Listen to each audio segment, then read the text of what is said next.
Good morning, everyone. Welcome to the Operator Relief Fund podcast series, Stories with an Impact, powered by Carahsoft. Our inaugural episode here, we are filming on location in Carahsoft in Northern Virginia. And I'm going to be very honest with you guys, this podcast series is not necessarily about what we do, right? If you want to learn all about the mission of the Operator Relief Fund, check out www.operatorrelieffund.com. This series is about the people and the stories that make our mission possible. And today's guest from Carahsoft is Joe Tabatabayan, a huge supporter of the Operator Relief Fund. And as we dive into his story, you're going to learn, basically the culture behind Carahsoft and the man that has become such a prominent figure, and not only in our events, but our outreach as well. So, Joe, thank you for coming on today. Appreciate you being the guinea pig to get this thing kicked off. So thanks for having coming. me. Yeah, looking forward to it. Awesome.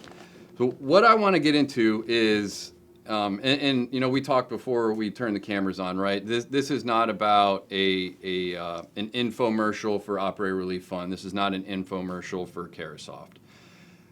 But there's something that I've noticed just in working with you and working with the entire team that I think is incredibly rare and it's incredibly unique. You have the company the size of Carahsoft and a nonprofit relatively as small as Operator Relief Fund, right? There's a reason why I'm sitting in this chair. There's a reason why we're in your building. And so that's kind of what I want to dive into. And so if you don't mind, tell us a little bit about the man that Joe is, right? What do you do and what did you do before Carahsoft? Sure. So I started here at Carahsoft in 2012, so I'm on my 13th year here now. I've been a sales director here, managing a few of our emerging vendors and some of our more strategic ones as well.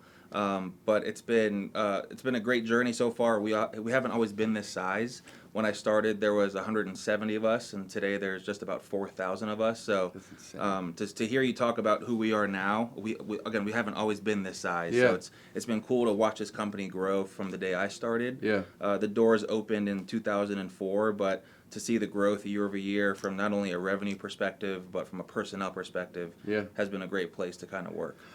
Talk a little bit about that. So, 13 years here, walking through the halls, walking through the different floors, right? There's a specific, what I'll call like demographic. Like this is a young happening place. Absolutely. Right? Like, we were joking before the cameras turned on about The Office, right? And funny jokes.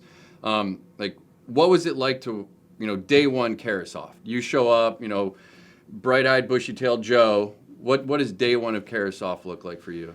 The world was different, right? This was all pre-pandemic, so everybody was in the office every day together, and that was kind of part of what drew me to the company, right? Yeah. One of my best friends from college was working here, and he said, "Hey Joe, great place to work, great environment." I walked in for my interview, and it was a casual Friday here, so people were wearing Jordans and jeans and a t-shirt at first, and that kind of threw me off. Love it.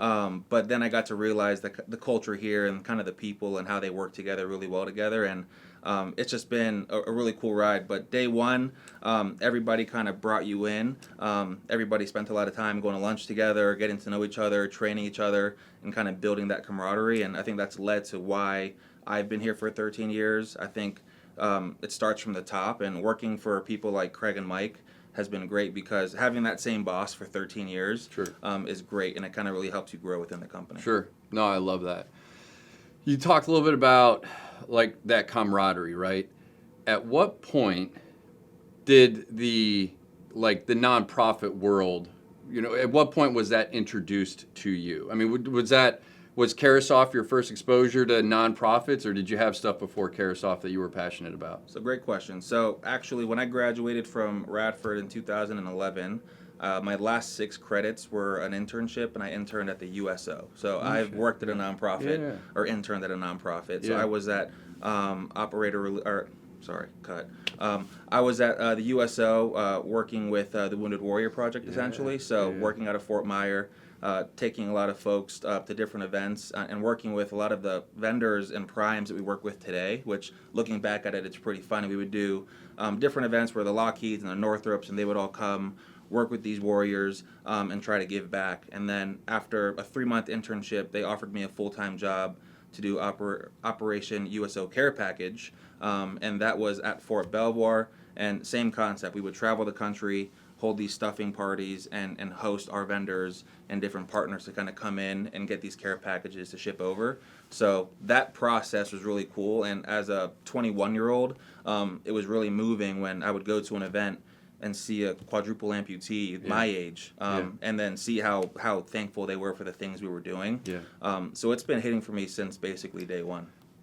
I don't remember if we ever talked about this, but I got one of your care packages. That's awesome. We were in Afghanistan 2016, and we learned about the USO Care Package program, and we went online, filled it out, and sure as shit, within about a month, we had this gigantic care package. Now, we went for the I think they called it like the digital entertainment package. So we got like an Xbox table, bunch of big lounge chairs, games, and just something as simple as sending a care package. Like I'll give you the behind the curtain, right? Like it's so impactful for guys like me and gals who are serving, who are deployed, to get a little piece of home. Yeah. So that's I didn't know you did that. That's pretty. That's it was insane. awesome. Now, the internship USO, is that something that did you choose USO? Like, was there a list of nonprofits you're like, hey, I want an intern for this one, or?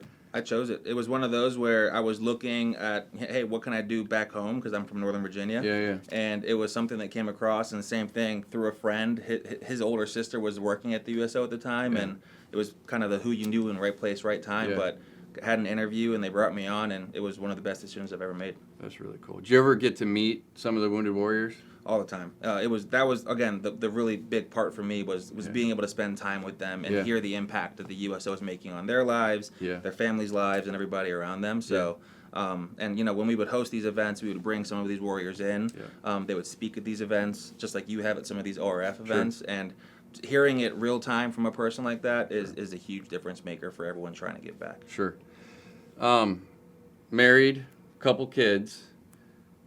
In what way are you trying to instill, that desire to give back into the family? What does that look like? Well, I mean, our kids are an extension of us, right? So my daughter just went into kindergarten last week. My son is 3, so we're molding them into the people that they're going to turn into down the future. And we've been having some really good, tough conversations with our daughter around the kind of person we want her to be, and kind of the bigger picture and kind of the principles on life. So the giving back aspect is I think a key component for a lot of these kids as they're getting older. But I love working with them at this age just to kind of get them to turn into who they're going to be. Yeah. It's more than lemonade stands, right? It's 100%. Being kind, right? Simple Absolutely. things like, hey, your brothers, sisters needs help. Hey, you go help them. That's right. It starts young. Absolutely. That's cool. Bringing it back to day one Carahsoft, right? So you already have what I'll call like the giving drive, right? You did that before Carahsoft. You get to Carahsoft. What was it like to work for this company initially, with regards to like their giving? I mean, was there volunteer? Like, I know what it is today because Operator Relief Fund is a beneficiary of that. But what did it look like at the beginning? Sure. So early on, it was just really trying to create opportunity for people to give back, right? So we weren't a part of all of these great foundations that we support today. But it started around a lot of the times where giving is most needed, right? And that's the holidays, right? So we would do a Thanksgiving drive. We do a couple different holiday drives around Christmas. And I just think between those events, it gave the opportunity to have folks from the team come in and spend time doing these things together. Whether it was wrapping shoeboxes together or, again, doing a assembly line for Thanksgiving and reading out the number of families that's going to impact. And again, when we have 30 or 40 or 50 Carasofters together stuffing a truck on a Saturday morning, it sends a big kind of picture to the rest of the company of, hey, here are the little things we're doing that are making a pretty big difference in the world. Was there ever... So I would describe that and being a recipient of y'all's support as like organic support, right? Is there ever a formal, I guess I'll call top-down push for Carasofters, as you say it, to do this? Or is it really more of a bottom-up thing? Like you guys just come together and you're like, hey, let's do this. Yeah, I think it's a little bit in the middle, right? I think we do a really good job in the company giving people the opportunity and showing them the list of events that they can come support. But again, at the end, it starts from the bottom, and hey, who wants to actually go put in that extra work or go give back in some way? Yeah. But it's been great because no matter what we do as a company, no matter who the foundation is or what the event is, it's usually more and more people offering up to go help and give back. And I'll use our golf tournament that we did with you guys as an example. Yeah. I think we had 25 or 30 Carahsoft volunteers who, of course, who wouldn't want to spend a Monday out on a golf course. Sure. But it was, again, just the fact that it doesn't take begging for people to go to these things. It's usually people volunteering. Yeah. No, that's insane, man. And on that note, the golf tournament, obviously smashing success. And I'll say this for everybody. That event could not have happened without you and your team being there, right? And I'm not talking just day one stuff. Like the entire backside support was insane. About Operator Relief Fund specifically, what about ORF, draws you in? Or another way to think about it, like why ORF? Like all the other organizations out there that are doing great things, what's the drive behind partnering with Operator Relief Fund? I think it kind of takes me back to my USO days, right? There was a lot of that, and I think hearing you speak at a couple of these events, again, really just kind of took me back to a nostalgic 12 years behind and reminded me of my USO days, right? Working with the actual warrior and hearing the story. And it honestly took one event of you talking about the impact it made on you as not only a husband, but as a father. And that's I think, what put the twist on me, and the difference ORF makes for you. And I could just see us multiplying that by thousands of people around the country that need the same help. So for me, that was the hook. And now it's just a matter of continuing to build that momentum. Yeah. Because I know you're involved in other causes, right? I know, what was the foundation that you just had a golf event for? Yep, the Coach Costello Foundation. Tell me about that. What's the origin of that? Yeah, sure. So Coach Costello was my basketball coach and teacher at Broad Run High School in Ashburn, Virginia. He spent 25 years teaching in part of Loudoun County's public schools. In the early 2000s, he started the Adaptive Field Day program at Broad Run. Okay. So for a lot of the special education kids, he would have their own special field day for them with unique equipment to make it really worthwhile for these folks. And the year before he was getting ready to retire, he unfortunately passed away on vacation. So when he did, the very next day, there was a huge event at our high school where a couple thousand people showed up. And again, when people pass away, to have something like that happen overnight, show the impact he had on the people in the community. So one of my best friends started a foundation under his name to continue these adaptive field days, and not only continue them, but grow them. So in the past year, we actually held 8 of them around Loudoun County. We just expanded to West Virginia for the first time where my friend teaches as well. And these have really turned into a huge success where we're busing in kids from all around the county to these different schools. That's awesome. And it's really special because it's the kids that need it for the adaptive field day portion, but when you go to these schools and you see 100 volunteers that are actual students at the school giving back and spending time with these kids, it reminds you that there's still some good in this crazy world we're living in right now. And it's a half day, but everyone gets a medal, everyone gets pizza, everybody gets a T-shirt, awesome. And everybody leaves there with a smile on their face. And again, you just got to go to one of those things, and you'll want to go back to another one. That's awesome. Yeah. Are there other organizations that you personally outside of Carahsoft are involved with? That's really the main one that I run with today. Right now, my organization is 2 little ones at home. Yeah, that's full-time dad, husband, baby. I love that. I love that. And like, truth be told, if you don't prioritize that, learn from my failures, right? If you don't prioritize that, if yourself isn't right, then your family's not going to be right, then your work life's not going to be right. Sure. So you got your priorities in the right spot. As a leader at Carahsoft, right? What are some of the values that you try to demonstrate, that you try to teach to those teammates that you work with here within Carahsoft? Sure. I think you got to lead by example, right? When I bring people on, I make sure I set the right expectation of what we want to see from them from a day to day. Sure. But my goal is to help everybody around me grow. And if as a manager you're not helping the people around you be better, then as a manager you're not doing your job the right way. So when I have our folks come on, we make sure that they understand kind of just the company morals and who we are as a company and as a team. And then we just kind of walk them through the best practices, right? And we walk them through the success we've had as a company. And we really teach them to utilize the resources around them. Yeah. Because, again, since 2004, there's been war, there's been pandemics, there's been everything that could go up and down in this world. Yeah. But if you look at our growth chart, we've never had a dip. There's always been an up and to the right kind of projection on our side. Yeah. So I try to show people that of, hey, guys, take this knowledge and really run with it because, again, the knowledge that you can hear from the Carahsoft leadership around the building is going to really create a successful person for sure. When you look at other companies, I'll say the size of Carahsoft, right, who may not be at the level of corporate giving and corporate volunteerism that you guys are, what would you say, if there was a group of board of directors here from those companies, what advice would you give them to say, hey, if you wanted to start an outreach program, if you wanted to start increasing volunteerism at your organization, how could they do that? Honestly, they just got to hit start, right? They got to get the ball rolling, and it's a lot of times everyone creates these groups, and then no one wants to take that first step or take that chance. And people need to take that chance, knowing that there might be a failure, right? You might run an event that you only have 8 people show up to, right? And for some people that's success, for other people that's a failure. So I think just setting reasonable expectations, but then continuing to drive those movements, and then again make sure it touches your employees, right? And if they're not attached to it, make some minor adjustments, and then usually you're going to find that sweet spot to make it a success. Love that. I love that. And I think that's one of the barriers that people have in any facet of life, right? You talked about taking that first step. In ORF's world, right, we call it the mental health journey.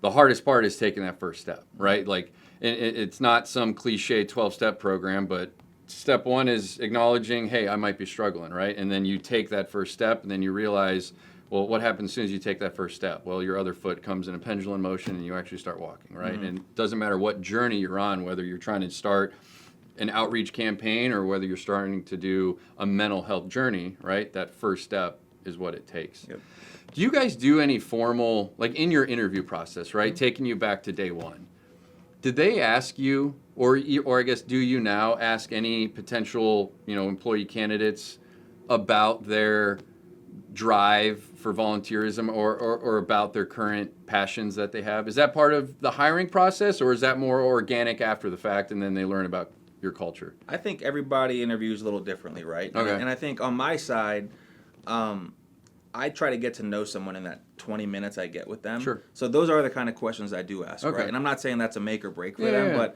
I try to understand more about the person rather than the typical interview question or answer they're going to give me. So again, I like hearing about the little things that they do outside of work, right? What drives them, what motivates them.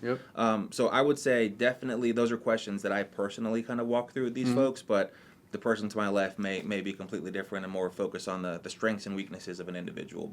But I do think that's a key component of learning about someone's foundation, because again, our team, specifically my team that I manage, has a pretty unique culture, and I think it's good for the people to come onto this to kind of have that same mentality for sure.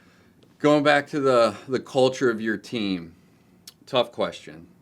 Of all of the amazing, we'll call them sitcoms out there, I'm talking like Parks and Rec, I'm talking The Office. If you want to go back to like Seinfeld, that's fine. What sitcom or television show do you think best represents your team, or what, and what show does your team best reflect, kind of thing? If you got to think about it. And it could be little parts, right? I mean, are you guys walking around like The Office? I mean, do you guys have a Dwight Schrute walking around this place, or what? We actually do have we do. So The Office is a really, really good one, and I've watched every episode of that multiple times, and I could probably list a person on my team to tie to a person from The Office for sure. So I'm glad you led with that one. I'm not going to call myself Michael Scott, but I would say we've got a couple Michael Scotts and Dwight Schrutes on the team for sure. I think another cool show, maybe not a sitcom, but Succession is another one that I watched on HBO. Yeah. And Mike Schrader gives me some pretty good Succession vibes. Love it. From that show for sure. Do you have a coffee mug that says "World's Greatest Boss" that you bought yourself? No one's gotten me that one yet, and I'm not buying that one for myself. I love it. My first. So after I graduated college, before I joined the Army, I had what I call my big boy job, and I worked for a nonprofit that worked with kids and adults with disabilities. But I was a diehard Office fan, and I started getting all of the, like, not at Amazon at the time, but I think it was like eBay or something. I just started buying all this Office memorabilia. I had all the little bobbleheads. I had the World's Greatest Boss cup, and I was not a boss. I had my little Dwight Schrute figurines, but yeah, I'm a big Office fan. I would change on the door because I was director of development, assistant to the regional manager. Yeah, I love that. I love that. One thing I want to do with these discussions, this podcast series, is I'm going to end every discussion with 3 questions, and the idea is just to get your honest thoughts, right? Not having served, but still understanding that trauma is trauma. We all go through our own various struggles, and so with that kind of the setup, if you will, what does healing mean to you today? And it's kind of intentionally ambiguous, but like, what does healing mean for you today? As in, like, the definition of it, or? So I mean, if you're everybody experiences trauma in some part, right? And I'm not talking gunshot. I'm talking mental health struggles that they deal with, right? How have you overcome a mental health struggle in your life, right? And that, when I say healing, that's what I mean by healing. Sure. So like, what does healing look like for you? So I think the first step is accepting, right, that you need a healing, right, that you need to go through that process of healing. Yeah. I think a lot of times, including myself, I'm guilty of this. I push back on the healing process because I think I'm okay, or I think there isn't a problem when there really is an underlying issue. So I think step 1 of that would be accepting it. And then step 2 is just really just kind of going through the process to kind of get to improve, right, and get better and show that you're improving. But it's going to take a village to do that. You can't do it on yourself. Sure. And I think that's another really key component is I've been lucky enough to have a huge family on my side, plus my wife's massive family on her side, to help us kind of pick each other up when anybody is down. Yeah. So again, being around the right people has been really helpful there. But that's kind of the big piece there. I love it. You already kind of touched on it, but number 2, what advice would you give somebody struggling right now who's not ready to ask for help? Man, that is a tough question. I would say you need to go talk to your closest friends and family, right? And again, it's easier said than done, right, in my shoes, but surround yourself with the people that you're comfortable with, that you can have an open and honest conversation with, that you aren't ashamed to talk to anything about. And again, the more you can address it early on, the better it's going to be in the long run, for sure. Sure. No, I love that. All right, final question. What does impact look like in your life now? What does impact look like in your life now? So I think from an impact perspective, I think it's showing actual change, right? So I'm going to use my kids because they're my everything right now. Yeah. And I think if I see them making changes for the better on their side because of the impact that my wife and I are making on their lives from a day to day, I think that is a huge component there. But it's actual change, right, is to me the big impact. And if there isn't change happening, for better or for worse, then you're probably not making the right impact on an individual. Yeah.